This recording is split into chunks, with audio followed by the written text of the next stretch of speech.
Hello friends, I'm guessing you're here because the algorithm says that you're curious and interested in understanding cooking at a deeper level so that you can cook more intuitively and creatively.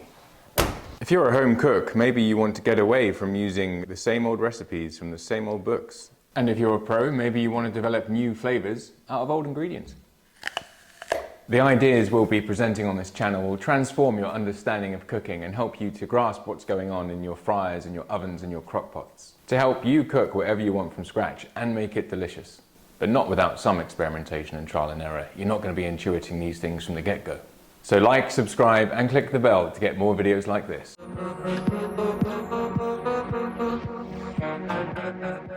Now in the last video, which if you haven't seen, the link is just above, I mentioned how Grant Achatz says that according to his flavour bouncing and food pairing ideas, this dish shouldn't work. Well, I don't think that's true. While I'm not suggesting that a 50-50 mix of red wine and maple syrup is going to taste good together, I do think they can be made to taste good with each other. It's just a question of context. And I also think that the simplicity of how that can be done may surprise you, and we'll look into how we're going to do that later on in the video.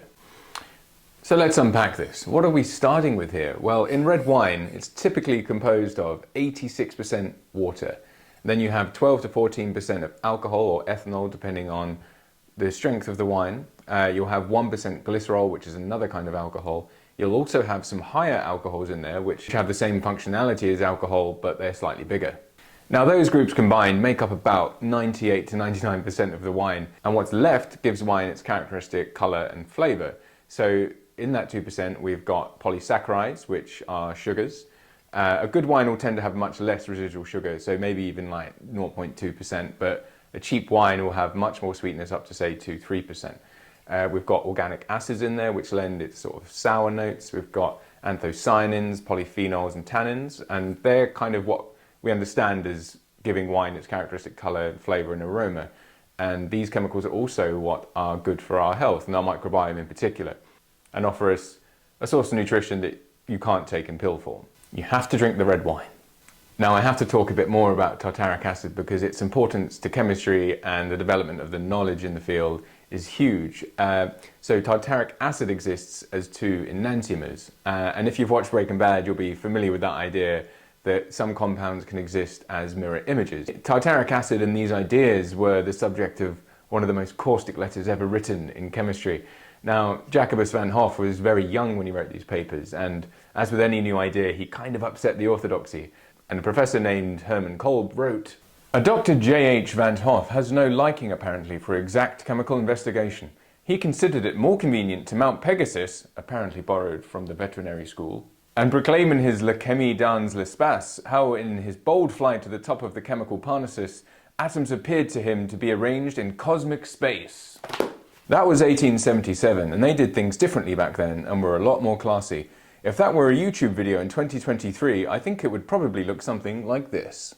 Nevertheless, despite the pushback, Van Hoff was awarded the first Nobel Prize in Chemistry for his ideas on how atoms are arranged in space. And in science, the truth always prevails. Well, that's it for your brief history of chemistry lesson today, so let's get back to cooking. And with wine and how we're going to use it, we don't need to concern ourselves with the individual chemical structure of some of the different components of it. What we should be doing is thinking about the groups of these compounds and how they contribute to the flavour. Now, of course, we're not using wine raw. Like, once we put it in a dish, we're going to be cooking it. So what we need to think about is how is this product going to change when we apply heat to it? Now, if you apply heat to anything that contains water or ethanol, you're going to end up boiling off those two things. So we're going to concentrate it, and in doing so, we're going to make it sweeter, going to make it more bitter, we're going to make it more acidic, and because we've concentrated it, it's going to taste more strongly of what's left in the pot. And it's going to be more syrupy and rich. Which brings us to maple syrup. Now, maple syrup has some very interesting chemistry and a unique flavour. But out of the tree, maple syrup is a clear liquid. It looks nothing like this. And within that we have, so I think it's about a 2% solution of sugar, so it's very dilute, it will taste slightly sweet. We also have proteins, we've got organic acids, and we've got some minerals. And this mixture has a lot of flavour potential. So the sugars in it break down into glucose and fructose, and these are known as reducing sugars. And in the presence of proteins, when heated together, we get the Maillard reaction. And the Maillard reaction is fundamental to cooking, and you see it all over the place. It's when we colour off a piece of meat, when we roast coffee, when we make brown butter, all delicious things. It's also the characteristic smell of old people, not so delicious. Now, as someone who spent his early career in chemistry producing reactions and trying to direct reactions to go from A to B in as high a purity and as high a yield with as much selectivity as possible, the Maillard reaction is almost the opposite of that, is that you have a mixture of things, but not very many, say 10, 20 things. And when you combine them together, you get this cascade, and one reaction will then give you something else that then catalyzes another reaction, and then you get this complex cascade of aroma and flavour molecules that to us taste of things that are familiar. So the roasted notes, the sweet notes, the caramel notes. Now, despite all this complexity in maple syrup and the Maillard reaction that has happened when we've heated it and reduced it down, there is one chemical that gets you 90% of the way there, and that is sotalone. Now, soto means raw sugar, and one relates to the structural class of molecule that sotalone is. And at low concentrations, it smells of maple syrup, and at high concentrations, it actually is more reminiscent of fenugreek. It can also be found in aged rum, in sake, and also vin jaune. Interestingly, maple syrup also contains glutamic acid, which you might be more familiar with the sodium salt of, which is MSG, or monosodium glutamate.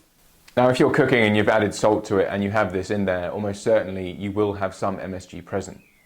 So, we've looked into red wine and understood the flavours that we can get from it from reducing it, and understood the kind of dishes that we can create, like beef bourguignon, and the effect that it has on the meat and of the richness of the dish to reduce that wine and produce something that's deliciously savoury.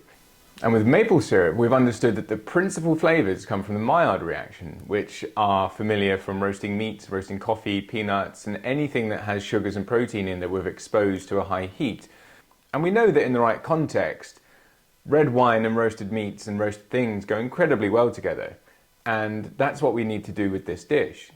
Okay, so this is Grant's beans. Now, the ingredients that he originally put down were white beans, pork, almonds, apple, maple syrup, and beer. Now, we're going to swap the beer out for red wine because he said that shouldn't work. And in this example, I think we're going to go for a gastrique or a sweet and sour sauce to bring those together and make this dish work. We're going to supplement that with some chives, some fenugreek, chili, and we're going to make a pork sauce just to add further depth and richness. I'm thinking we're going to fry off some bacon and bread in butter, brown butter, just to add a textural element, and to make the gastrique, we're going to take some onions, sweat it down with the alcohol, add some burnt butter. We're going to reduce that with some maple syrup, and we're going to season it with vinegar, some spices, and we'll finish it with the pork sauce that will be heavily reduced just to add a texture and a gloss and a richness. Okay, so that's Grant's beans. Now, we're not going to be cooking it this week because I had a minor crash yesterday on my road bike and I need to go and sort that out. But I hope this has been useful to you to see how you can look at ingredients and understand what goes into them and what they're comprised of, and how you can then take them in different directions, depending on the technique that you apply to it. So join me next week where I'll actually be cooking the dish, barring further accident. Now, if you like this content, do like and subscribe and click the bell. And if you know of any chefs or other cooks who you think might enjoy this, do pass this on.